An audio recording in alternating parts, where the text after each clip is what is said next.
नमस्कार दोस्तों, सनातन धर्म की किसी भी परंपरा को दकियानुसी ना समझें। जिन बातों को आप दकियानुसी समझकर उनका मजाक उड़ाने लगे हो, दरअसल उनके पीछे बहुत बड़े लॉजिक होते हैं।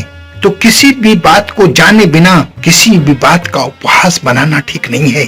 शादियों में अक्सर आपने देखा होगा कि जब लड़की विदा होती है तो उस घर की दहलीज पर यानी अपने मायके की दहलीज पर बिना पीछे देखे थाल में से चावल पीछे फेंकती है।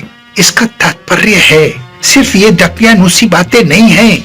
स्त्री को लक्ष्मी का रूप कहा गया है और ऐसा माना जाता है कि जब लड़की विदा होती है तो चावल फेंकने के पीछे यही तथ्य है कि मायके में अन्न धन हमेशा भरा रहे, वहाँ उस लक्ष्मी के जाने के बाद भी किसी चीज की कोई कमी ना आए। और जब ससुराल पहुंचती है तो वहां पर भी उसे दहलीज पर पैर से चावल धकेलकर अंदर प्रवेश कराया जाता है। इनके मायने हैं मायका और ससुराल दोनों में धन अन्न की कोई कमी ना हो, इसीलिए ये परंपरा की जाती है। लेकिन आज के आधुनिक युग में लोग 5 स्टार से शादी कर रहे हैं, होटलों से शादी कर रहे हैं, तो ऐसी दकियानुसी बातें उनके मन में आ गई हैं कि ये तो पुरानी बातें हैं, इनको छोड़ दे, और वो इसको कर नहीं रहे हैं। आपको ये जानकर आश्चर्य होगा कि हमारे हिंदी शब्दकोश में, जहाँ हिंदी शब्दकोश का महासागर है, वहाँ प्रत्येक शब्द के सैकड़ों पर्यायवाची शब्द हैं, लेकिन वहां पर भी विवाह विच्छेद का कोई उल्लेख नहीं मिलता है, क्योंकि सनातन की परंपरा ही ऐसी है। सनातन में शादियां कॉन्ट्रैक्ट नहीं होती हैं, ना ही डिवोर्स के लिए कोई जगह होती है।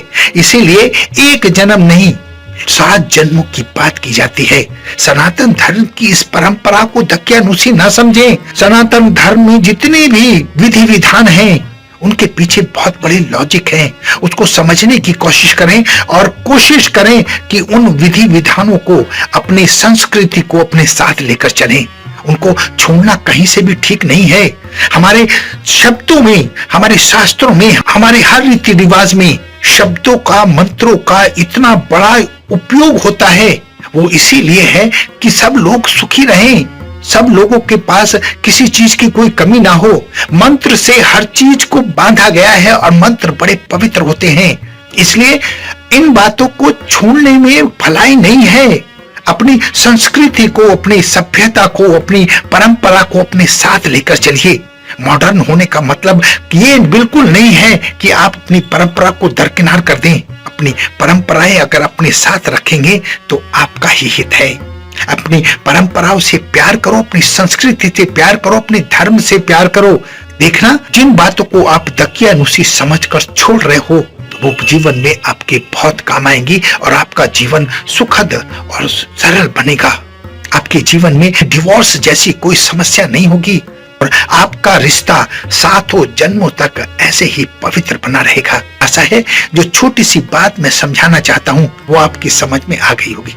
अपना बहुत ध्यान रखें, हंसते रहें, मुस्कुराते रहें, खुश रहें। धन्यवाद।